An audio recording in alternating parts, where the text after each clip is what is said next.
साठी मान्यता दिलेली आहे।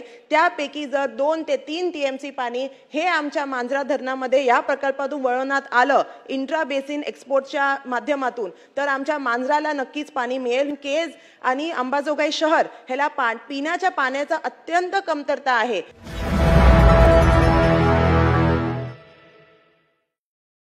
अध्यक्ष महोदय, मांजरा प्रकल्पामधून नॉन इरिगेशन वापरण्यासाठी 60.75 दलघेमी पाणी हे आरक्षित ठेवलेलं आहे व पाण्याचं जे पिण्याचं पाणी आहे हे लातूर, अंबाजोगाई, केज, कळंब या सगळ्या ह्याच्यामध्ये ड्रिंकिंग वॉटर आणि इंडस्ट्रियल पर्पजसाठी हे पाणी मांजरा धरणामध्ये आरक्षित आहे। मात्र सध्या प्रकल्पाच्या या ठिकाणी 100 दलघेमी पाणी हे एवढं स्ट्रक्चरल डेफिसिट मांजरामध्ये आहे। त्यामुळे जे उपलब्ध पाणी साठ्यावर ताण निर्माण झालेला आहे व ह्या प्रकल्पामुळे ओरिजिनल इरिगेशन पोटेन्शियल आहे ही क्षमता मोठ्या प्रमाणात बाधित झालेली आहे। अध्यक्ष महोदय, प्रकल्पाचे जे डेझिग्नेटेड इरिगेशन एरिया हा 11,000 हेक्टर आहे, परंतु प्रत्यक्षात सरकारी म्हणजे सरासरी फक्त केवळ 3,000 ते 3,500 हेक्टर हे कनाल सिस्टीमने इरिगेशन एवढं लोकांना मिळतं। म्हणजे शेतकऱ्यांना तो चांगल्या पद्धतीने सिंचनाचं पाणी मिळतच नाही। तर मला शासनाला सांगायचं आहे की शासन निर्णय हा 14 ऑक्टोबर 2021 ला जेव्हा झाला त्यानुसार गोदावरी खोऱ्यामधून 19 टीएमसी पाणी हे डायव्हर्जन करून हे आपण दिलेलं आहे, यासाठी मान्यता दिलेली आहे। त्यापैकी जर 2 ते 3 टीएमसी पाणी हे आमच्या मांजरा धरणामध्ये या प्रकल्पातून वळवण्यात आलं इंट्रा बेसिन एक्सपोर्टच्या माध्यमातून, तर आमच्या मांजराला नक्कीच पाणी मिळेल। हे का म्हणते अध्यक्ष महोदय, कारण केज आणि अंबाजोगाई शहर ह्याला पिण्याच्या पाण्याचा अत्यंत कमतरता आहे। तिकडे पाण्याची पुरवठ्याची योजना आणली तरी पण पिण्याचं पाणी जर मांजरा धरणात नसेल, आता आपल्या माननीय मंत्री महोदयांनी आपल्या उत्तरात लिहिलं आहे की मांजरा धरण हे गेल्या 20 वर्षांमध्ये फक्त 11 वेळा भरलेलं आहे। तर कमी पाणी असल्यामुळे ह्या दोन्ही मोठ्या एरियाजला इरिगेशन ड्रिंकिंग वॉटरला पाणी कमी मिळते। तर मला मंत्री महोदयांना प्रश्न असा आहे की आपण ह्या 2-3 टीएमसी पाणी आमच्या मांजरा धरणामध्ये तुम्ही वळवणार का, ज्याच्याने आम्हाला पाणी मिळेल। आणि एक दुसरा महत्त्वाचा प्रश्न होता की बुट्टेनाथ सातवन तलाव ह्याच्यासाठी आपले माननीय जे सीएम साहेब आहेत त्यांनी स्पेशल लेटर दिलं आहे की कसंही करून बुट्टेनाथ सातवन तलावमध्ये आपण पाण्यासाठी नियोजन म्हणजे शासनाने करावं। तर त्याच्यासाठी सुद्धा ह्या जे पाणी जे येते त्याच्यातून थोडं पाणी वळवून आपल्याला बुट्टेनाथ सातवन तलावमध्ये सुद्धा जर मंत्री महोदयांनी हे सुद्धा एक इथे सांगितलं तर खरंच खूप चांगलं होईल। अध्यक्ष महोदय, अजून एक होता स्पेसिफिक ह्या जो प्रश्न आहे हा खूप मोठा आहे, त्याच्यातही स्पेसिफिक मीटिंग मंत्री महोदयांनी जर लावली की हा अख्ख्या बुट्टेनाथचा असेल, मांजरा प्रकल्पाचा असेल, अख्ख्या म्हणजे आमच्या आजूबाजूच्या सगळ्या एरियामध्ये ह्याच्यामध्ये येतं, तर ह्याच्यासाठी जर वेगळा त्यांनी एक मीटिंग लावली तर खूप चांगलं होईल। आणि शेवटचा मुद्दा की माझ्या केज मतदारसंघात जे ऊसतोड मजुरांची संख्या मोठ्या प्रमाणावर असल्यामुळे गावाचे गाव ऊसतोडीसाठी बाहेर जातात, म्हणून आजच्या केज मतदारसंघातील जे जवळपास 20 ठिकाणी साठवण तलाव हे आहे हे जर आपल्याला या ह्याच्यातून करून दिलं तर खरंच आमच्या मतदारसंघाला न्याय मिळेल। धन्यवाद। मंत्री महोदय।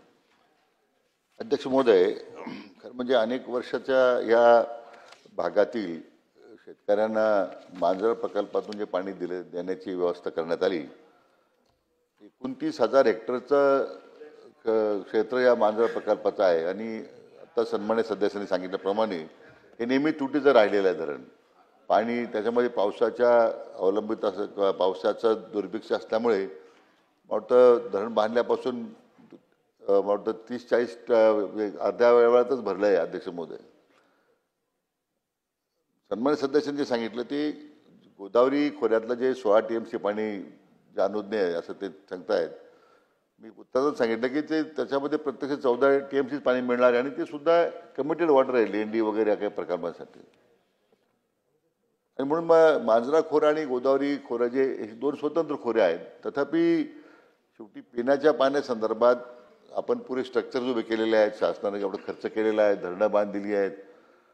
त्यामुळे केवळ या खोऱ्या अशा प्रकारची चर्चा होण्यापेक्षा दुष्काळी भागातल्या लोकांना आणि ज्या ठिकाणी आपण धरणं बांधलेली त्या ठिकाणी पाणी मिळालं पाहिजे, शासनाची भूमिका आहे। त्यामुळे अध्यक्ष महोदय, माननीय मुख्यमंत्र्यांच्या पुढाकाराने आपण आता जे समुद्राकडे वाहून जाणारं जे पाणी आहे ते आपण आता गोदावरी खोऱ्यामध्ये आणण्यासाठी साधारण 55 टीएमसी पाणी आणण्याचा प्रकल्प आपण हातात घेतलेला आहे। अन्य प्रकल्पही 2-3 त्याच्याबरोबर आपण आता अध्यक्ष महोदय आपण घेतोय।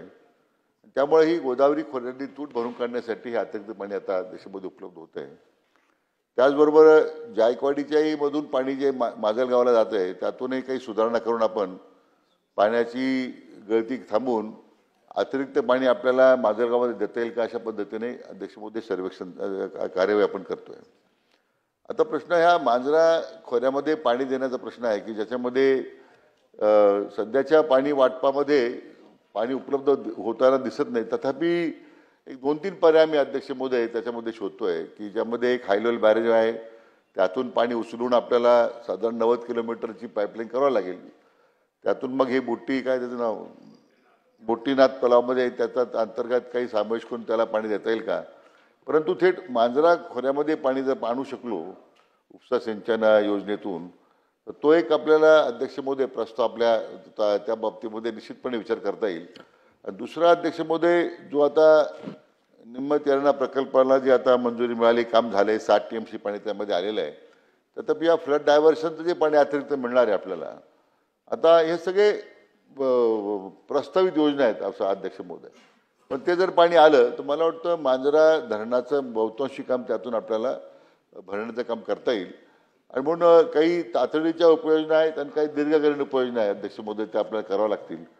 आणि सन्मान्य सदस्यांनी मागणी केली आहे की त्यांच्या भागामध्ये ज्या जुने पाझर तलाव तयार झालेले आहेत किंवा अन्य तर त्या पद्धतीने आता आज माझ्याकडे ती माहिती नाही ती कशी भरता येतील. परंतु मांजरा खोऱ्यामध्ये धरणामध्ये पाणी आणून किमान पिण्याची पाणी तरी आंबेजोगाई असेल केज असेल या शहरांची आपल्याला गरज भागवता येईल अध्यक्ष महोदय.